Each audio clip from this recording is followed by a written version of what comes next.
Welcome to our video training on ministry compensation, what every pastor needs to know. I'm Marshall Shannon with Ministry Design Training. It may be one of the most uncomfortable and sometimes the most contentious things we do and the most difficult question we have to answer as churches and our congregations. How much should we pay our pastoral staff? Pastors struggle between their commitment to be self-sacrificing and, on the other hand, to provide for their families. Congregations want to attract the most capable leaders and retain them, and they wrestle with declining giving contributions and tightening budgets. As I said before in other training times, 85% of the churches in North America are either plateaued or in decline. And you find yourself with shrinking resources to properly care for your staff. And so personnel and pastor search committees find it bewildering the number or amount of information that is available on the bookshelves and online with charts and compensation and suggestions. And those of you that are carrying as a finance committee, a pastoral relations committee, a budget committee, wrestle with the same information. How do you go about caring for your staff so that they can take care of their families and not be worrying and fretting over their finances so they can give full attention to their ministry, both to your church and to the community? On the website hissheep.org is an article written that includes a survey conducted by Leadership Magazine. It revealed some interesting things about pastors today, about their work, their home, and their lifestyles.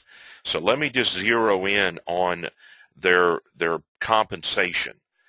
The research said that 22% of pastors surveyed were seeking supplemental income to make ends meet. 28% felt that their current compensation was inadequate. 69% of pastor spouses work outside the home to make ends meet. The top problems in clergy's marriages were the following: insufficient time, the use of money, income levels, communication difficulties, and congregational expectations. Look in the middle of the 5 things listed: use of money, income levels. What this is saying to me is that the majority of pastors, because of their level of their pay packages or the way they're structured, are looking for more income, and they're just trying to survive as they find a way to generate more revenue. Well, we have an opportunity to help churches fix that through adequate training and interaction with us. So let me take care of a couple of housekeeping details here. First, you can pause this video and scroll down and you'll find 2 things.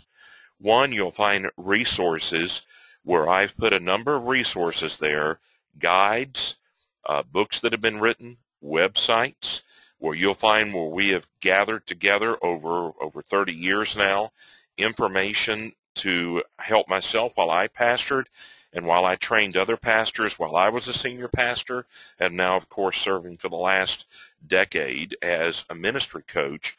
You'll find resources there that will help you to answer the questions that we're talking about today.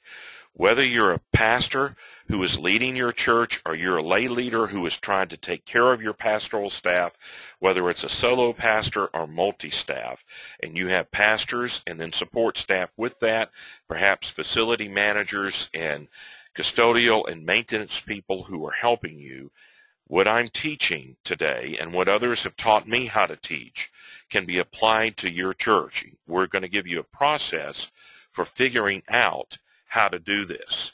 So we want you to be able to move forward as you do and care for your church staff. So as we go through this, we want to answer several questions. And one, as we talk about what every pastor needs to know about paying their staff and themselves. If you have a question while we're talking about this, you can scroll down below the resources and be able to ask a question, but do not click submit until you have finished watching the video, because it will start the video back over again. The other housekeeping duty that I want to make sure you understand, I'm speaking to you as a person who has been in two areas of ministry. One is as a senior pastor, and two is as a ministry coach. I do not intend for this to be legal advice. I am not a tax attorney, and I am not a CPA, a certified public accountant.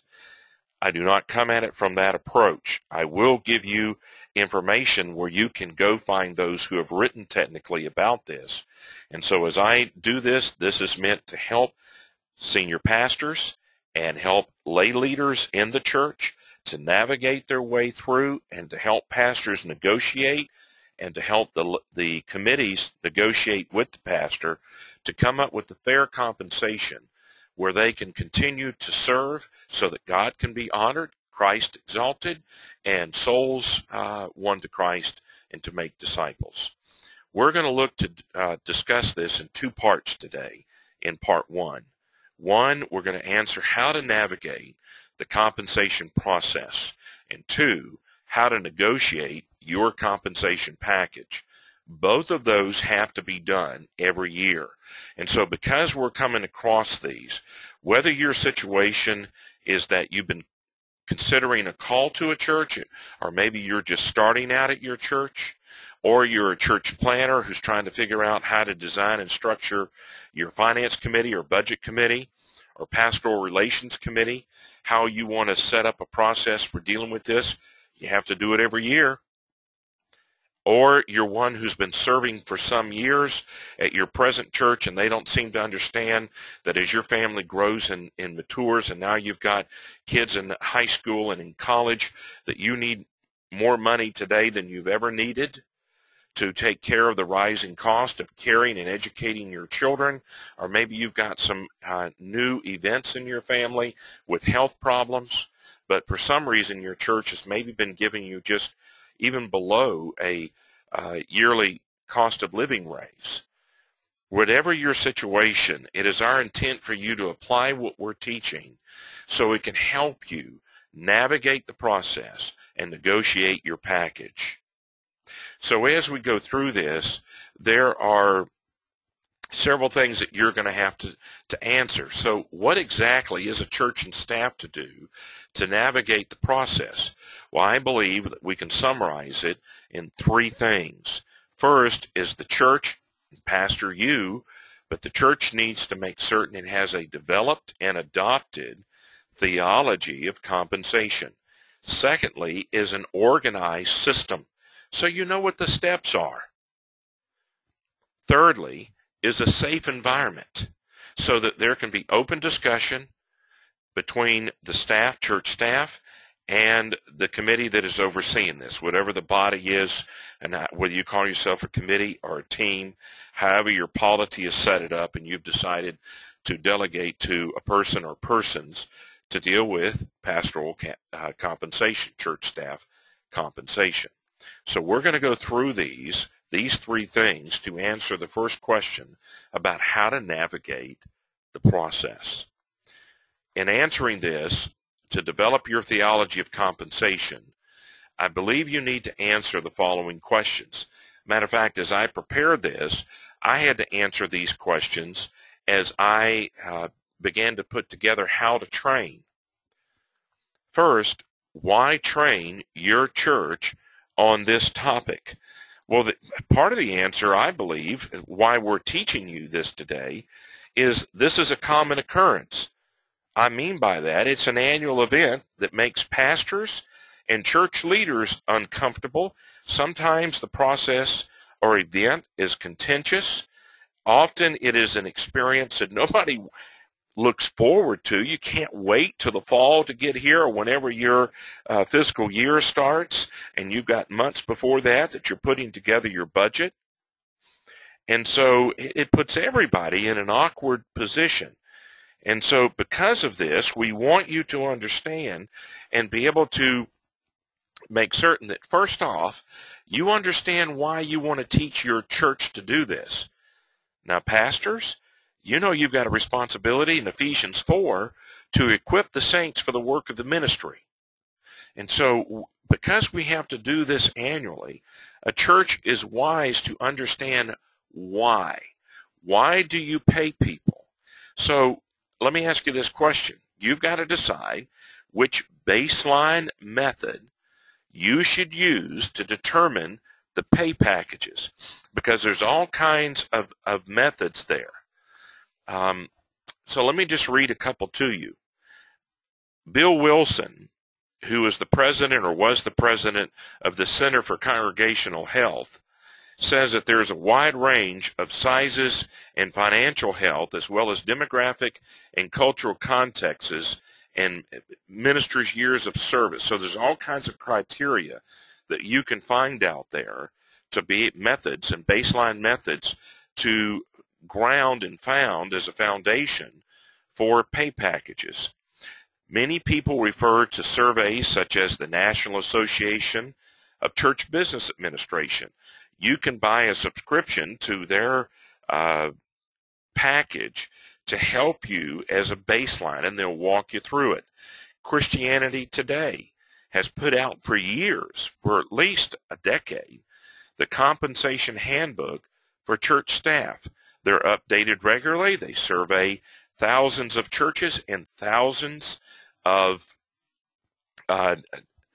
pastors, and they look at salary, retirement benefits, health insurance coverage, housing and parsonage allowance, life insurance benefits, continuing educations, and they profile the positions which are included but not limited to a senior or lead pastor, associate and assistant pastors, executive and administrative pastors, youth pastors, adult ministry pastors, non-ordained, and their compensation handbook for church staff is updated annually and can be ordered from your church resource. We give that information to you at the close of our time so you can find it, and it's a part of your resources. They look at a number of areas. They look at church income, church attendance, the setting, whether it's urban or rural, pastors' years of service and education, plus any additional circumstances, such as the cost of living in your area, the local economy, pastoral performance, the workload, goodwill, and history of the previous raises for pastors and other staff. So as you go through and look at this, you've got to make some choices. Are you going to use the National Association of Church Business Administration's offering for a baseline, or Christianity Today? Or what about the national averages that are put together by different denominations where they do research? Some of that research has shown that the range of pastor salaries, senior pastor salaries, ranges in the low 80,000s to the 110, 112,000. But, do you just take that as your baseline? Many of them assume that what they have budgeted from their last minister will suffice. So say the pastor before you had been there 15 years, and they just pick up and go, well, what we were paying him his last year should be fine for what we'll pay our new pastor. Some churches have tied their senior pastor's salary to what teachers make, or what a school principal makes, or what a CEO or a middle manager makes at a nonprofit in your area. So you've got all these options, but one of the questions in developing your theology of compensation is to understand why you would have one, why you would need to train someone, and which baseline method are you going to use to determine the pay packages? Are you going to try and blend some together? Then what is the responsibility of the church and its leaders? Well, I believe that it's the responsibility of the church and the leaders to get this thing right. You've got to steward this annual event responsibility, and the bottom line is and others have said this, like Tom Rainer. It says churches do not do their homework on pastoral compensation tend to underpay their pastors. So we want to come close to doing what is right, but you've got to come up with some way to know what the baseline is, the foundation, to start building your packages for your individual employees in your church, both pastoral, administrative, support staff, facility care with your managers and maintenance, custodial. And if you've got all these different people that you're paying, how are you going to determine what to pay them? And do you want to have a process set up that helps them be able to know about what they should be paid? How you do this, you determine that as a church, but you're not likely going to hear a pastor announce in his resignation that he is leaving because of financial pressures. The reality is, for a number of pastors, the issue of compensation is a major push from one church to another, or from the church to a secular vocation. It's not that the pastor is in his job for the money. It's that the compensation for his career or vocation is insufficient to meet his family needs. Those realities may be responsible for a recent reduction in the stigma historically associated with financial negotiations between a pastor and a search committee. It's still a fine line to walk. You've got to figure these things out. Ministers know that transitions are the primary time for making salary adjustments. The only wise, real raise many clergy ever get is when they move. And so for years, guys have moved because someone comes along and offers them a little more money. And I have been there as a senior pastor myself. And so instead of putting your current staff in that position, realize that they may never say anything to you, but are praying and hoping that you will take into account their needs based on their individual family and based on your economy. And so what is the responsibility of the church and its leaders? It's to get this thing right. So we want you to lead and work together with your lay leaders and your paid staff, your teams and congregation to address these matters and make it a pleasant part of your annual budgeting and not something that is contentious or uncomfortable for people. And I always found it to be uncomfortable, and it could get contentious. So let's move to the next question. Who is this to help? So a part of your theology of compensation is to fully understand and write it down. Who is this going to help? Well, it's going to help pastors and other paid employees of the church, but it's also going to help churches and can be a part of helping the nonprofits that you support and deal with. So it's going to help the community, the church, and your church staff. And you've got to decide what you're trying to accomplish. Well, you want to help pastors and their staffs. You want to help them fulfill their calling and their role in your church without undue concerns over present and future financial needs. In other words, steward your staff to further the cause of Christ. Be good to them. Be fair with them. Take care of them. You want to free them from financial anxiety so they can focus on the calling that God has given them. All of this really is a byproduct of good stewardship on the church's part. And you want the ability to attract and keep qualified staff members? Then do this part well. Simply a good pay package is the right thing to do. It is a good part of stewardship responsibilities as a church family. A fair pay package compensates the pastor for their investment in their education, along with their skill set, their experience, and the hard work that they're putting in. A well-structured benefit package can protect all involved from potential setbacks, their life, health, and disability, and other issues. And so if you compensate them fairly and they feel like you have been fair to them and you are showing your love and care and appreciation for them, this can serve as a management and motivational tool to reward staff for meeting agreed upon goals and for meeting the work requirements of their post.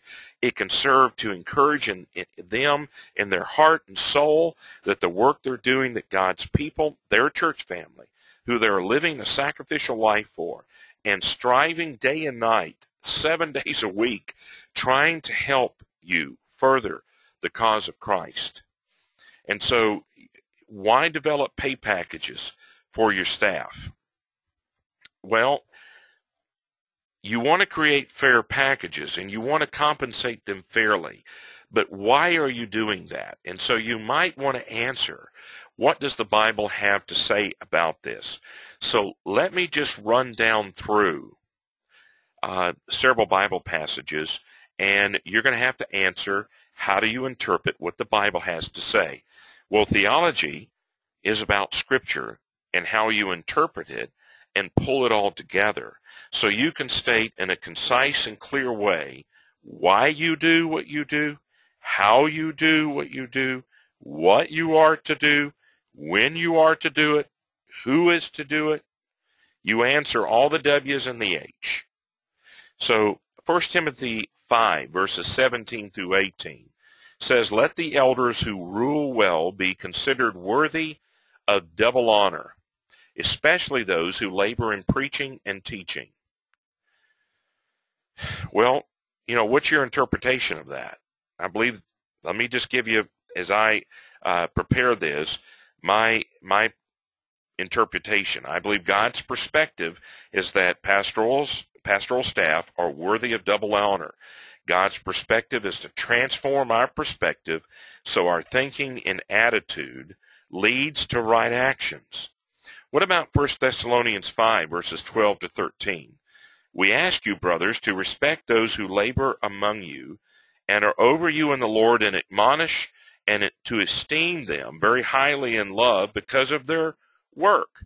So how do you interpret that? Well, I think God's perspective is that your pastor is worthy of respect and love, appreciation.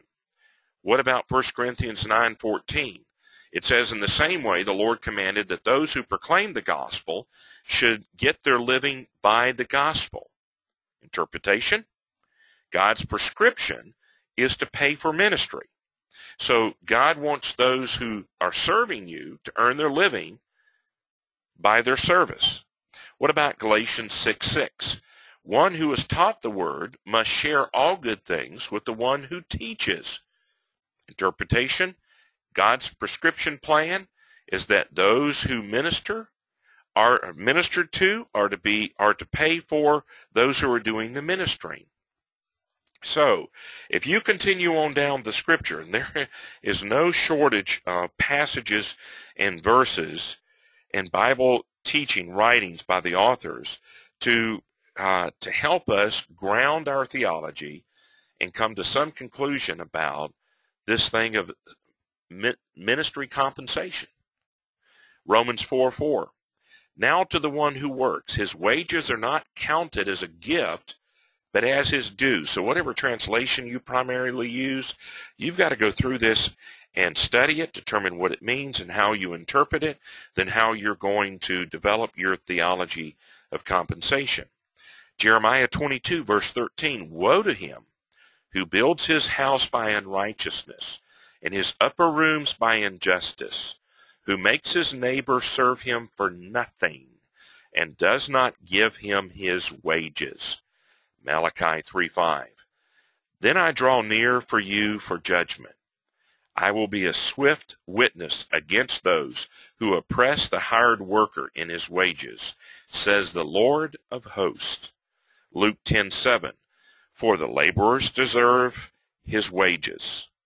Matthew 20:1 through 15. Not going to read the whole thing there, but it says, for the kingdom of heaven is like a master of the house who went out early in the morning to hire laborers for his vineyard.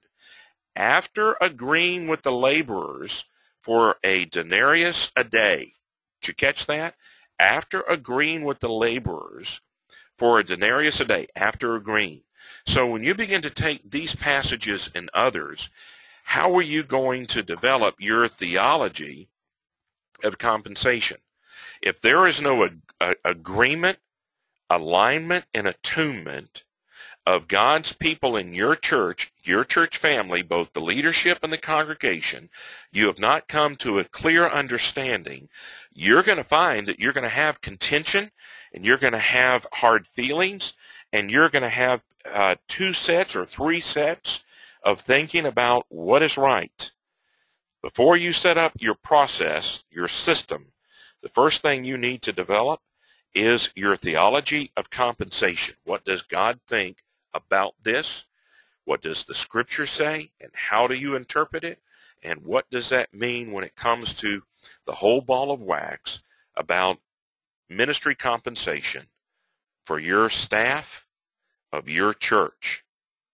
So secondly, we go from dealing with developing your theology of compensation. In order to navigate the process, there has to be a system. You need to design and develop your system. So I'm laying groundwork here for you of 3 key things that need to happen before you begin to negotiate your individual pay package, and before the church works with you to do that. So here are some suggested steps for creating your system or your process. First, create your compensation team or your committee. You may call it any number of things. It might be a budget committee. It might be a finance committee. It could be the lay leaders, whether it's a board, but it's a group of people, 2, 3, 4, 5 people who are commissioned with the responsibility to help recommend or establish or set the compensation packages for every employee in your church.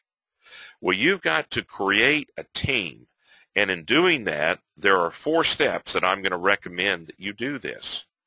One is that you've got to structure your team, and that you've got to answer how many people are going to be on it, what are the individual job descriptions, how are they organized, what are their duties, how will the members work together, how are you going to structure them.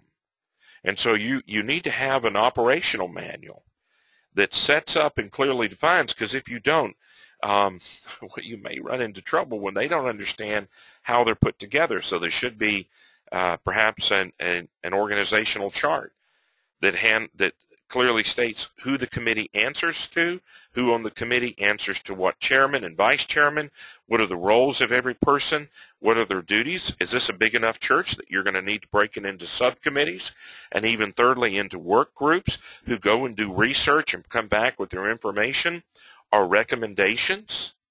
And so as you do this, you've got to structure your team. Then you've got to select your team. So let me ask you, who are you going to select? What qualifications do they need to have?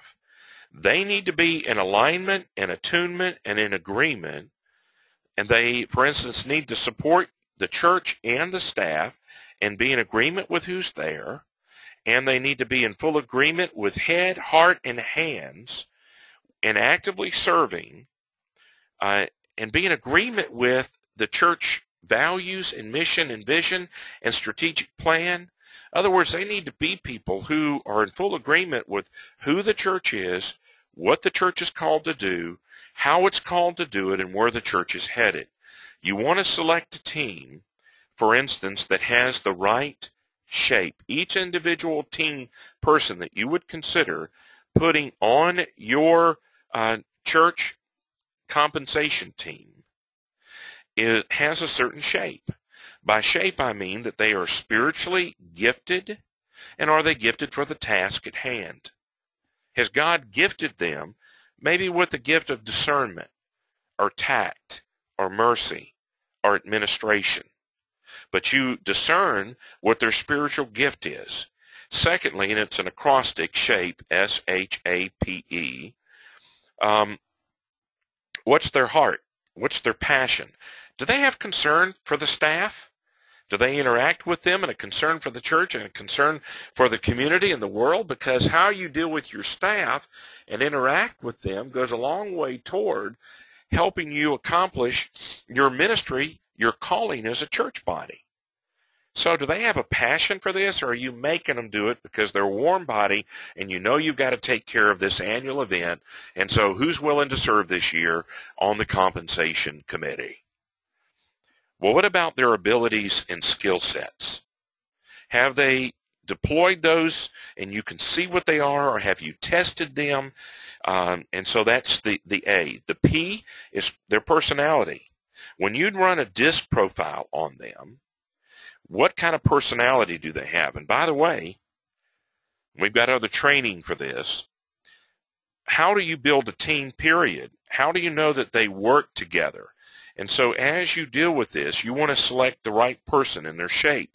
Personality types work together in a certain way. If you get the wrong personality, you'll have clashes and contention and conflict and hard feelings. It will grind your process to a halt, and it won't work. It's like a ball team that has people on it, and you've got the wrong people on the field at the same time, or on your club, on your team, and it blows up on you, and it doesn't make you effective. You certainly don't win like you should. So look at the personalities. Here's the last thing of shape, is their experience. You say, why does that matter? They can have a heart for this. They can be spiritually gifted. They can even have good skill sets, abilities, and have a good personality that meshes well chemistry-wise with others, so you can have an effective compensation team.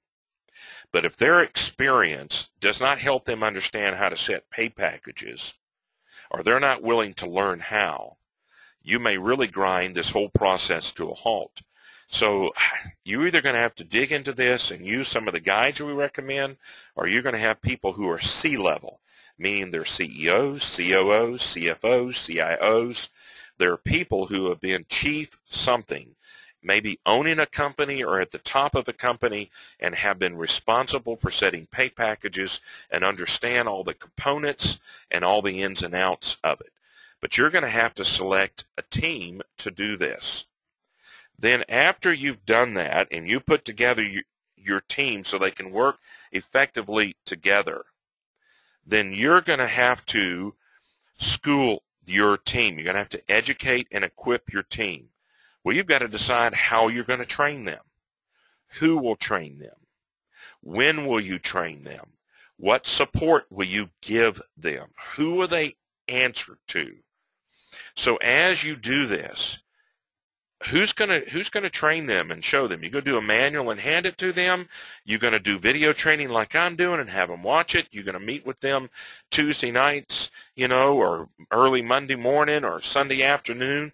I mean, when and where and how and who and why and so forth. How are you going to educate them? You can't structure and select them and not prepare them.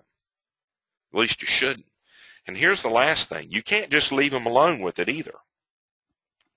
You've got to support the team that you have structured and selected and equipped for the task at hand.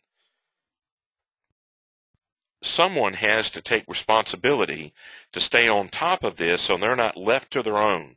You want to encourage them, exhort them, continue to equip and educate them. They may serve every year for a while if you want them to, because they want to, because it was such a wonderful experience to interact with the staff and to pray through this. And really it can be a time of refreshment and renewal and invigorate everyone about the calling and God's gift of these special people. Go back to Ephesians 4, verse 8. Christ gives these gifted people to the church, and you stop and look at your pastoral staff and your support staff and your facility staff and any other people that you've got employed, and you recognize them. Maybe you're evaluating them, and you're encouraging your staff. Your compensation team can help propel your ministry forward if they do their jobs right, as I envision it. And so as you go through this, you've created this team. Here's the second suggested step. Who, decide who will decide. Who's going to decide your theology of compensation and how you're going to put together your team? Who will determine your policies, your procedures, and your practices? This is where your theology of compensation comes into play. You're going to decide who's going to decide. This is where developing a new ministry, the training that we provide, will help you put together your policies, your procedures, your employee manual. This really is a new ministry if you're doing this for the first time and creating a compensation team to do this. Well, you're going to have a whole bunch of points and questions that you need to answer to put this together. But who's going to decide this? The pastoral staff, the lay leadership, a combination of both? And who will create your employee handbook and compensation process? A compensation process or an employee handbook should give a step-by-step process with policies, procedures, rules and regulations. They're to be in place for the current, the existing, the present staff, and future employees to know what to expect and how to proceed. Let me talk to you about something that churches just struggle with. And as they struggle with this, the business world calls it onboarding and offboarding, meaning onboarding is when you bring someone into your church as an employee for the first time, and they're coming into your church, and then they're there for a season of time, and then they're going to leave your church. They're going to leave your church because they want to, because you want them to, or because the Lord moved them out. In some way, everybody has a finish line for ministry at your church. They're going to die. They're going to retire. They're going to move away. They're going to go to another church. They're going to, somehow. So as you go through this, who is going to decide how you're going to bring people in, what you're going to deal with them during the time, and how you're going to see them leave? Onboarding and offboarding. Well, you need to have policies and procedures and practices that are set up as a normal part of your church. And people need to know what they are and what the culture of the church is toward this and how you're going to deal with this. Well, here's another practice. Who's going to decide on the baseline you will use to determine salaries? Now we're back to the list I gave you earlier, so let me go through this. An online service is provided through the NACBA, the National Association of Church Business Administration. It's either .com or .org. And the second one by CTI, Christianity Today, the Compensation Handbook for Church Staff. It provides information from surveys on the roles, the different positions of church staff, and the years they've been employed, denominations, regions, education, and other stuff. You have surveys that are available for national averages. You've got the status quo, what we paid our last pastor. You've got industry professionals that you can compare them to, and you just track what teachers are paid, what the school administrators are paid, or what a CEO of a nonprofit is paid. Or you set up a system.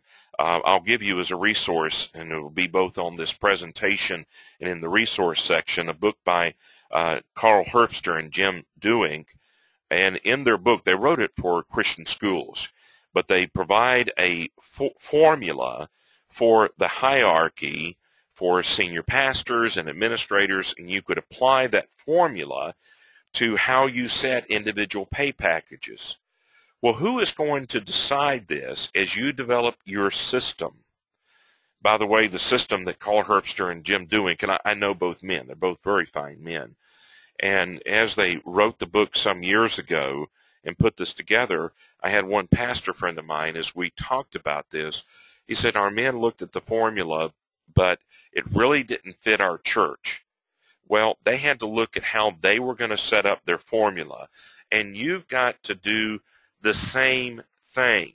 You've got to look and see how you're going to determine it. The more concise and clear and fair the process you develop is, the more legitimate and appreciated it will be.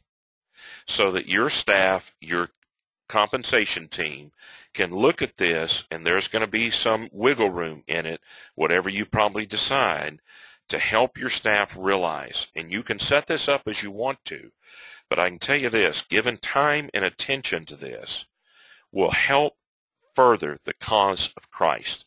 I believe it in my soul, and I have seen it happen in my experience as a ministry coach and as a senior pastor. So you have a number of baselines or formulas and options as to how you're going to figure the baseline and then work it up or work it down for your staff. So how are you going to decide, for instance, you got a baseline. I'm just using that as an example. Are you going to add their experience and their performance and their workload and their education to determine how much more you pay them than the baseline? Or are you going to do it by taking the pastor's pay and the next guy is an executive pastor, an associate pastor, assistant pastor, a director of some ministry, and you work your way through the pastoral staff, the support staff, the administration staff of your secretarial pool, or the business administrators, however you categorize them in this, and it can be done different from church to church, or your facility staff, or any other staff you've got if you've got a school. You can figure from the bottom up and from the top down, but who's going to decide this? Now, while you're doing this, I certainly would include your staff in it. So you've got to decide who will decide as you create your team, your theology of compensation, as you create your system. Decide who will decide. Now, here's the third thing that I've given to you about how to navigate the process. You really want to develop, I believe, a safe environment. Develop a culture that provides a safe environment for your church staff and your compensation members, your team, to communicate together. It is one thing for you to develop an organized process for determining individual pay packages. You want to then create a safe culture, because while you have an organized system, it is another thing altogether to create a safe place for them to openly communicate and trust their leaders, their team members, to properly care for them. Folks, I've been there. For 18 years, I was a senior pastor from a church that had 15, 20 people in it into 400 or 500 people.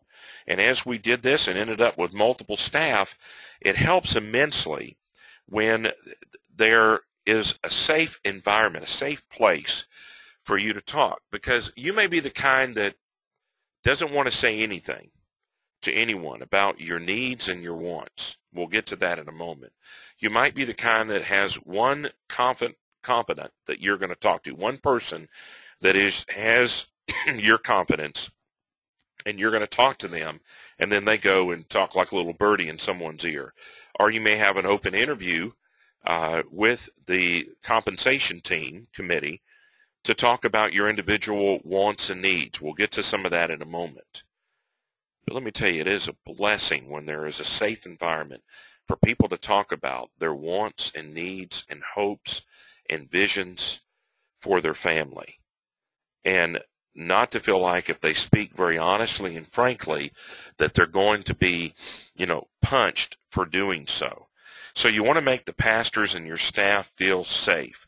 You want to assure them of your appreciation and desire to take care of them and their families. You want to show them that you care, and you do this by taking care of them. So put Matthew 22 to work. Put it into action. Matthew 22, verse 35 through 40 says this, and I'm just picked up one of my Bibles here, the Discovery Bible, and reading from it to you. And one of them, a lawyer, asked him a question, testing him. So the lawyer's speaking to Christ. Teacher, what is the great commandment in the law? And he said to them, you shall love the Lord your God with all your heart, with all your soul, and with all your mind. This is the great and foremost commandment. The second is like it. You shall love your neighbor as yourself. On these two commandments depend the whole law and the prophets. Well, you shall love your neighbor as yourself. Here is a chance for you to apply the scriptural teaching and live out be a little Christ, a Christian, and handle them with the same attitude and actions that you would want to have happen to you. Do unto others as you would have them do unto yourself. Live out the scriptures. So take your theology of compensation you've developed and now flesh it out. Live it out. Put it into action. Take care of them.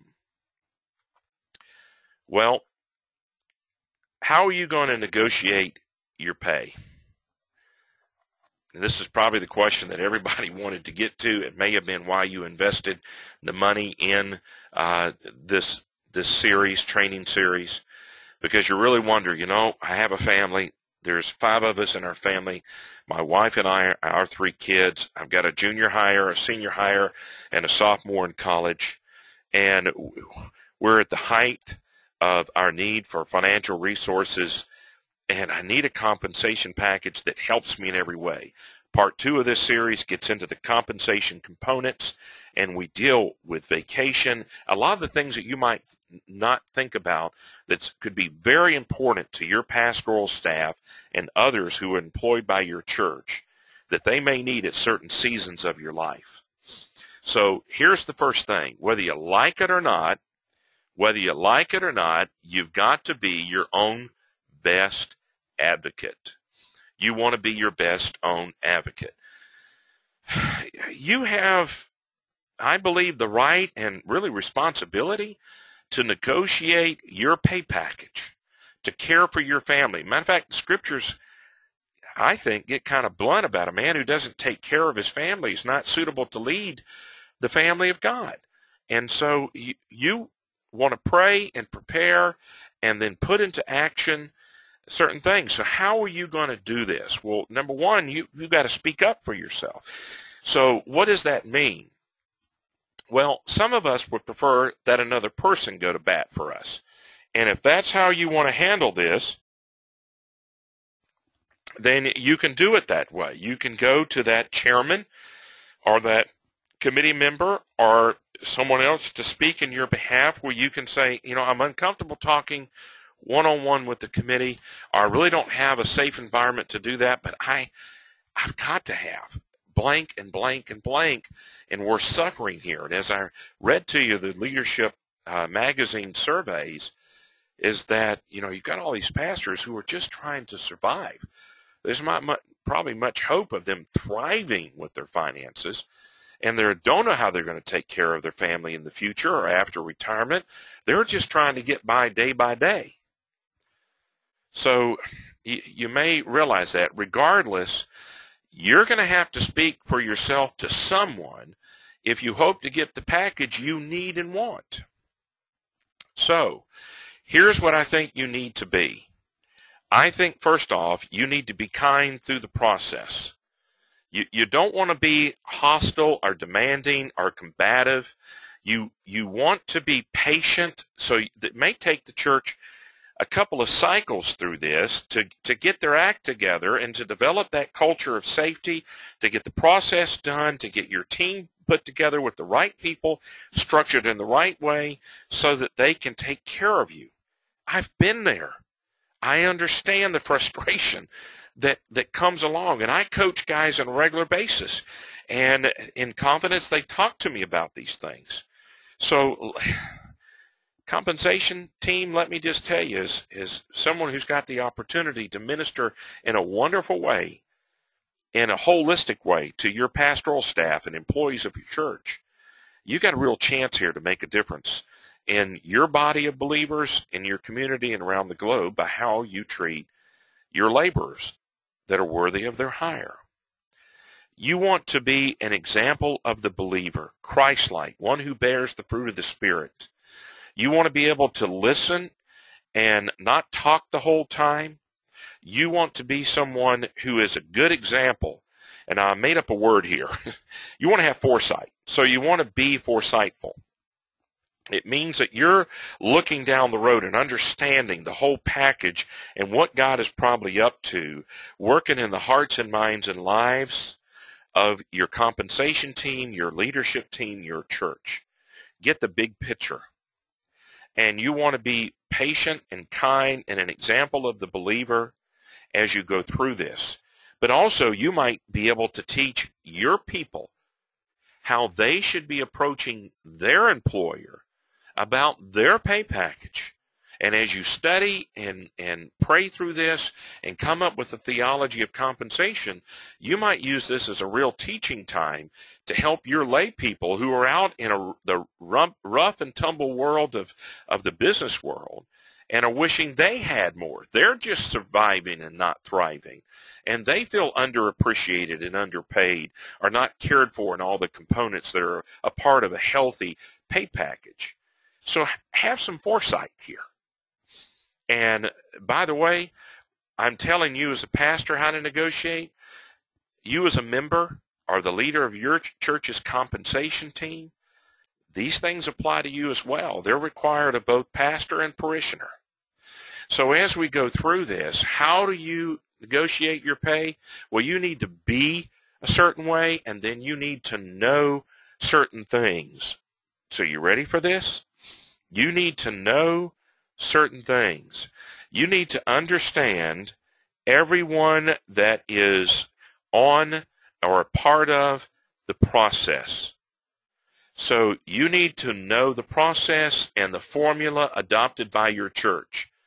Well, needless to say, don't you need to know and understand and agree with the theology of compensation, the formula that you adopt for the baseline, up or down, and what the pieces and parts and applications are? And so the process that you go through, the formula that you use, and you need to understand every player in the process, their shape, S-H-A-P-E, that we went over. You need to know these things. So as you go through, don't go in a dummy. Here's something very important, and if your committee is sitting there and you don't know what you want, you don't know what you need, you don't understand the results of the formula for your own pay package, they're going to look and think, what's the use? How are we supposed to help you? You don't even know what your priorities are. You don't know what you want, what you need, what you'd like to have. You haven't even taken time to look at our process and formula for your own pay package. You're not helping them at all. Well, if you don't show interest in helping them set that, they may sit there and think everything is fine if you don't speak up. Then if you don't help lead the way as the lead pastor or an executive pastor or business manager who's trying to help your church get this put together, you've got to know this. So you need to know what your priorities are. You may say, we need more health benefits or an HSA or FSA fund. This year, we need to contribute more. You think that's a priority for you for some reason. Or I'm going to need blank, and they can move things around in the components. Know what your priorities are. It may be that they say, we can supply you with 4 of the 5 things we want to do this year, but the 5th one's not till next year. Pick one. Or you might reduce this one to increase this one. You need to know what your priorities are. So be aware of the temperaments of everyone involved, the steps of the process, the formula that you have adopted, the theology of compensation, know how to navigate the culture that you have so you don't step out of line and violate the code of your congregation, who they are in their DNA, the very essence, and you violate the culture because you said some things you shouldn't or took a posture and your nonverbal and verbal communication was just out of place for your church. So as you go through these things, you need to know these things. All right? So here's a footnote summary to this. Don't leave decisions that affect your compensation to chance. Even well-meaning people need your input. Don't feel obligated to leave the room when your compensation is discussed. It is important to negotiate face-to-face so that everyone knows why the compensation decision is what it is. Well, you want to encourage your church and your compensation team to be fair and to compromise with you. Not everyone gets everything they want, probably. You want the decision to be factually based decisions, not just based on personality. So the committee likes one person and doesn't like another, and they give the one they like more money and a little less for the other person. You've got to be careful with that. You ought to foster and build disciples through this process. You want to build healthy relationships. This is a part of serving Christ and making disciples. Don't forget your end game, the Great Commission. So as you go through this, you ought to understand some of these things. Let me just give you some things that mmbb.org, they do retirement planning for pastors. In one of their documents, it's in the resource section and at the close of this as well. But they went through and talked about some things that, pastors say, if I talk about my salary, the committee and the congregation will dislike me if I request a higher salary. Well, people most often appreciate honesty and would rather know how the pastor and the leadership is feeling than deal with unexpressed frustration. Churches have lost pastors because the pastor never spoke up. He didn't include himself in the discussion. Ministers cannot have healthy relationships in a church when they carry a burden of undisclosed hostile feelings. When money issues do emerge, they are usually not the root problem, but a symptom of other issues that should be investigated. People pay more attention to what you do than the salary you request. So be kind and patient, Christ-like, loving, and be concerned for the whole kingdom of God. The second thing they said, pastors say, well, I'm a preacher of the gospel. I shouldn't be occupied with such material concerns. Well, the scriptures acknowledge time and again that church leaders must be cared for and compensated for their labor. Paying a fair wage is one way your congregation acknowledges that it respects its own ordained leaders. While being silent and passive is a negotiating option, it can cause your feelings to emerge in a defensive, in ways that are counterproductive for you to be doing God's work. Third thing, my church is poor. It can't afford to do better. Well, why don't you test that by checking the work that is put out every year and updated with thousands of surveys of churches and church staff, the compensation handbook for church staff, and see what other churches in your area, your size, who meet similar to yours, what they're currently paying. You want to find out? Look and see. Here's the fourth thing that they say, well, pastors don't want to talk about it because they believe that the church's mission giving will go down if my salary goes up. So they take a view that there's only so much in money in the pot, and if they give me more, there's less to give to missions. And the argument that this article makes is that it's better for a church to support its own ministry than to sacrifice the pastoral leader's salary for wider mission giving. Well, let me give you my personal take on this. Is the pastor the main one who is supporting and paying for your mission outreach outside of your community, however you define missions? Because he hasn't been given a raise or an insufficient raise for the last 5 years, 10 years?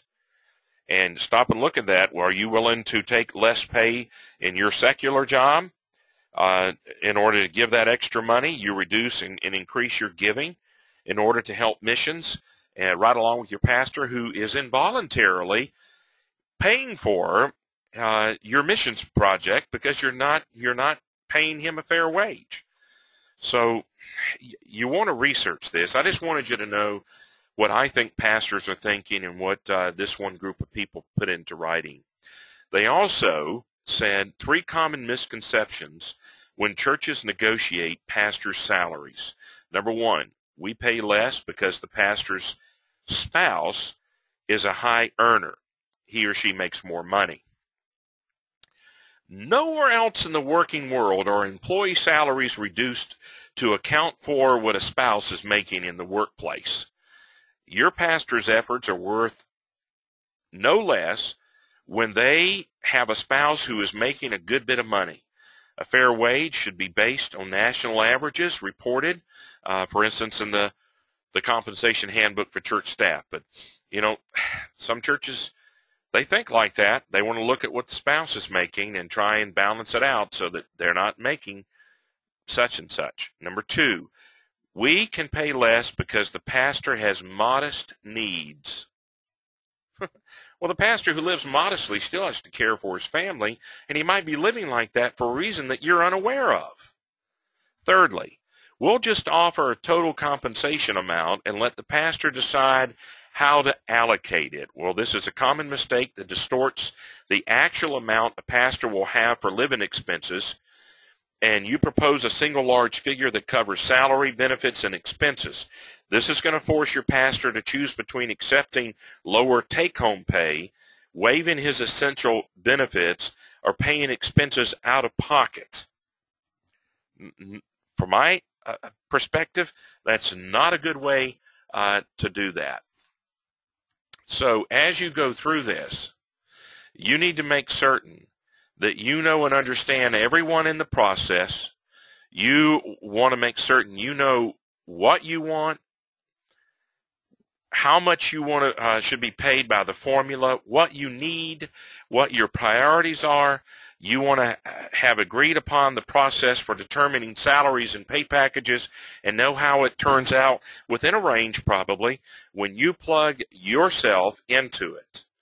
And so whether you're taking the bottom-up approach where you're looking and saying, well, this person is going to make this much money, and here's the bottom line that the pastors are paid, and based maybe on the senior pastor's pay, and then if they have this much education, this many years of experience, this is their position, and you build a formula for that, or you do top-down, and they get a percentage of the senior pastor's pay if they're the associate pastor, assistant pastor, a director of a ministry, you know, part of the facility staff or the support staff, administrative staff, that you're going to figure out some kind of formula to make this work. You do have to talk, but you can do it in such a way that Christ is honored, that no one is offended, but you do have to follow, I think, what I'm telling you here as you go through the process of how to negotiate your pay. So here are some compensation resources that will help you. Just the one that is available today is here at Church Law Today store, and the cost that I found was $34.95. The Minister's Tax Guide is a good guide, and it's by Richard Hammer, who is a well-received expert on the area, and this document is a free resource on it. Then you got Worth's Income Tax Guide for Ministers at this website. This is the cost. Then you have Zondervan's Minister's Tax and Financial Guide. Here's the website and the cost. These are all in the resource section below the video screen here, below the video. And you can pause this, go down, right-click is what I do on my computer, and open a new tab and be able to look at this and shop and compare. But these will give you help. These first three that I'm talking about, the Minister's Tax Guide and these others, these are for the pastor to get and the committee to get to help you package and carry out your tax return. The first one is giving you research, the compensation handbook, and it helps you determine how to fairly compensate compared to thousands of other pastors in the same position and thousands of other churches. And you can look at churches in your area and help you. In order to give this talk, I forgot this one.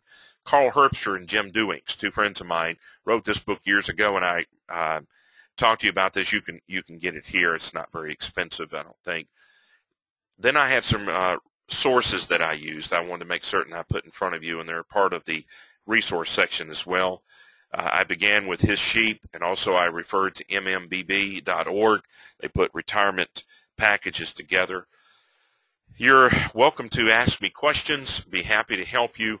I'm Marshall Shannon, and we're here to help you one-on-one if you need it. You can reach me at either one of these websites or by the email address or either one of the phone numbers, and I trust the Lord will give you His wisdom as you move forward with either negotiating your own package or if you're a compensation team member, dealing with your staff so that Christ is honored and the cause of Christ is moved forward.